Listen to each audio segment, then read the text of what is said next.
দেখার যেন কেউ নেই।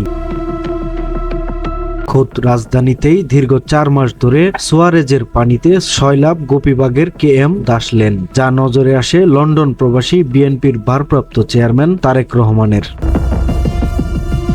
কালবিলম্ব না করে বিষয়টি দ্রুত সমাধানে ঢাকা দক্ষিণ বিএনপির মেয়র প্রার্থী ইঞ্জিনিয়ার ইশরাক হোসেনকে নির্দেশ দেন তিনি। আর তাৎক্ষণিকভাবেই ছুটে যান বিএনপির এই তরুণ নেতা, আশ্বাস দেন সমস্যার সমাধানের। ফোন দিয়ে আমাকে এখানে পাঠিয়েছেন, বলেছেন যে এটা পরিদর্শন করে সংশ্লিষ্ট কর্তৃপক্ষের সাথে আলাপ আলোচনা করে এটাকে দ্রুত সমাধান করার নির্দেশ উনি দিয়েছে। এসে এখানে যারা বাড়ির মালিক তাদের সাথে কথা বলে জানতে পেরেছি যে দীর্ঘ বছর যাবত, প্রায় 15 বছর যাবত এই সমস্যাটি হয়ে আসছে। এই চিত্র ঢাকার গোপীবাগের KM দাস লেনের।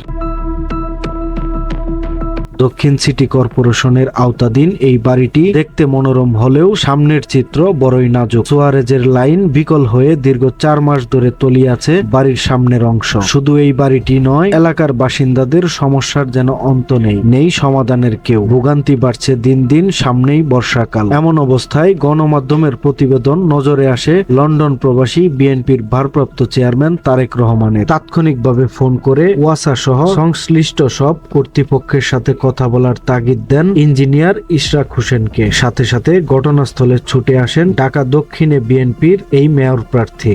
প্রবলেমটা হলো যে ওয়াসার যে ড্রেনেজ সেটা ব্লক হয়ে গিয়েছে এবং যার ফলে যখনই এই এলাকায় কোনো বৃষ্টিপাত হবে পুরো এলাকা সয়লাব হয়ে যাবে এবং এখানে বসবাসের একেবারে অযোগ্য হয়ে পড়ে। আমাদের দায়িত্বের জায়গা থেকে আমাদের দলের ভারপ্রাপ্ত চেয়ারম্যান দেশনায়ক জনাব তারেক রহমানের নির্দেশে আমরা এখানে এসেছি। আমরা সিটি কর্পোরেশনকে অবহিত করেছি, তাদের ইঞ্জিনিয়াররা এখানে এসেছেন। ওয়াসাকে অবহিত করেছি, তাদের ইঞ্জিনিয়াররা এখানে এসেছেন। তো আমরা চাই যে এটাকে দ্রুত সমাধান করতে হবে।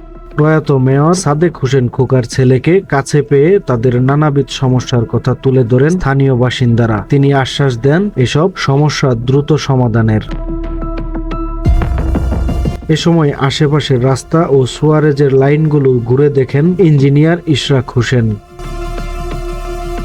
সময়ের কলম, নিউজ ডেস্ক।